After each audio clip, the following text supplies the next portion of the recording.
कांड जिसने पूरे भारत को हिलाकर रख दिया। ये कहानी प्रेम, विश्वासघात और अंधविश्वास के खतरनाक जाल में फंसे कुछ लोगों की है, जिसने एक निर्दोष व्यक्ति की जान ले ली। इस केस में प्रेमिका ने अपने प्रेमी के साथ मिलकर अपने पति को मौत के घाट उतार दिया और उसके शव को 15 टुकड़ों में काटकर एक ड्रम में भर दिया और उसके अंदर सीमेंट डाल दिया। मगर चलिए इस कहानी को शुरुआत से देखते हैं। 2016 में मेरठ निवासी सौरभ राजपूत की मुलाकात मुस्कान रस्तोगी से हुई।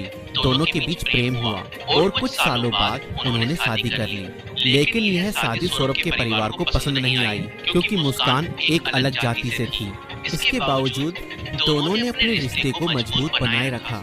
सौरभ मर्चेंट नेवी में जॉब करते थे और लंदन में पोस्टेड थे। शादी के कुछ समय बाद सौरभ लंदन चले गए, जबकि मुस्कान अपनी बेटी के साथ मेरठ में रहने लगी। इस दौरान उनकी जिंदगी में एक तीसरा व्यक्ति साहिल शुक्ला आया, जो मुस्कान को पहले से ही जानता था। सौरभ के लंदन में रहने के कारण मुस्कान की नजदीकियां साहिल से बढ़ने लगी। साहिल, जो पहले से ही मुस्कान को पसंद करता था, अब खुलकर उसके साथ वक्त बिताने लगा। मुस्कान ने उसे यह यकीन दिला दिया कि वह अपने पति के साथ खुश नहीं है और वह साहिल से सच्चा प्यार करती है। साहिल शुक्ला अंधविश्वासी पर्वती का था और आत्माओं, तंत्र मंत्र जैसी चीजों में विश्वास करता था।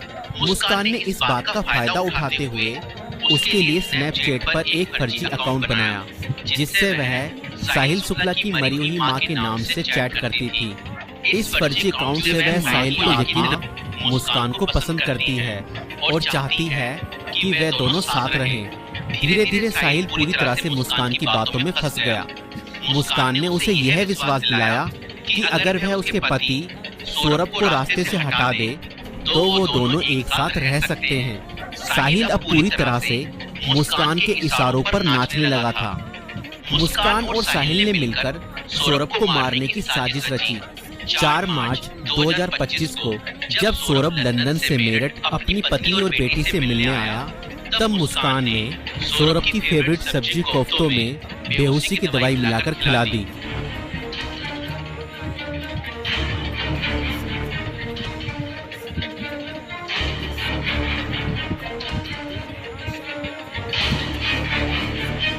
और जब सौरभ बेहोशी की हालत में बिस्तर पर पड़ा था, तब मुस्कान ने अपने दोस्त साहिल को बुला लिया और रसोई में जाकर वो बड़ा और धारदार चाकू ले आई, जो मुस्कान और साहिल ने पहले से ही प्लानिंग करके खरीदे हुए थे।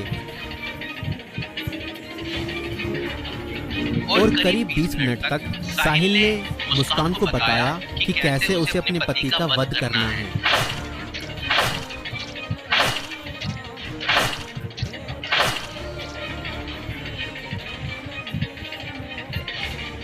और फिर उसके बाद मुस्कान और साहिल ने सोते हुए सौरभ पर हमला किया और उसके हृदय पर 3 बार वार किए।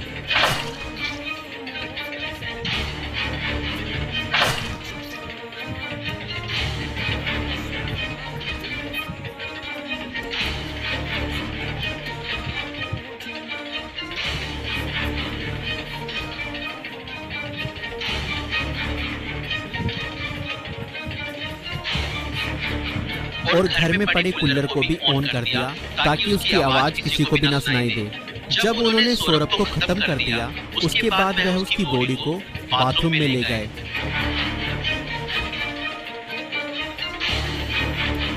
और उसके शरीर को 15 टुकड़ों में बांट दिया।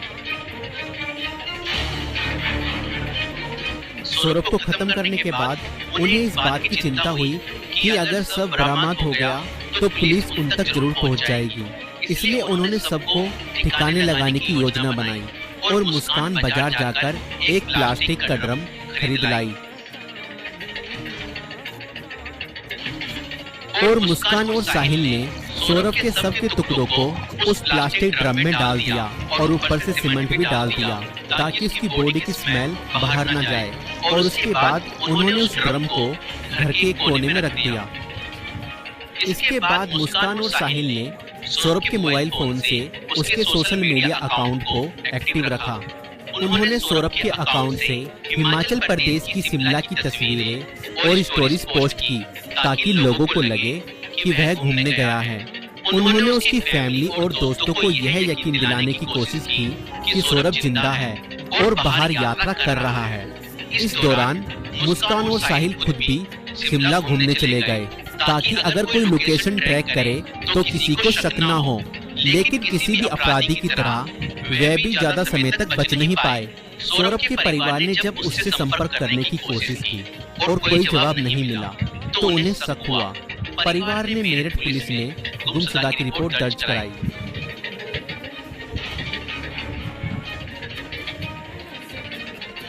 और इसी बीच मुस्कान ने अपने माता पिता को बताया कि शायद सौरभ का मर्डर हुआ है और उसके घर वालों ने ही उसका मर्डर किया है। मगर मुस्कान के पिता ने कहा, नहीं बेटा, किसी के भी घर वाले कितना ही नाराज हो जाएं तो भी ऐसा कदम अपने बेटे के लिए नहीं उठा सकते। बेटा, मुझे सच सच बताओ, सौरभ कहाँ है?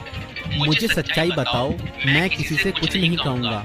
और तब मुस्कान ने अपने पिता को बताया कि उसने और साहिल ने मिलकर सौरभ को खत्म कर दिया है। और इतना सुनते ही मुस्कान के पिता ने पुलिस को सारी खबर बता दी।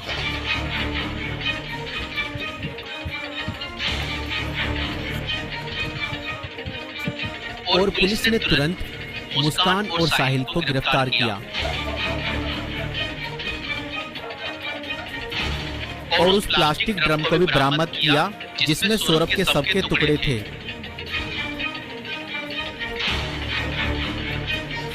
उस प्लास्टिक ड्रम को काटा गया और सौरभ के शरीर के टुकड़ों को बरामद किया गया।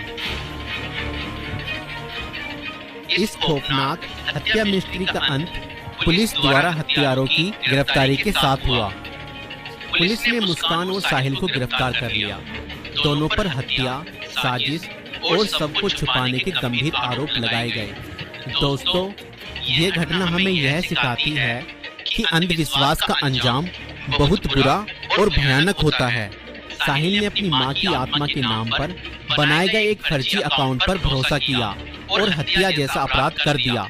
और गलत संबंध और रिश्तों का अंजाम बहुत बुरा ही होता है। मुस्कान ने अपने फायदे के लिए साहिल को मानसिक रूप से कंट्रोल किया और हत्या तक करवा दी। और कानून से कोई नहीं बच सकता, चाहे अपराध कितना भी चालाकी से किया जाए। पुलिस की जांच और सबूत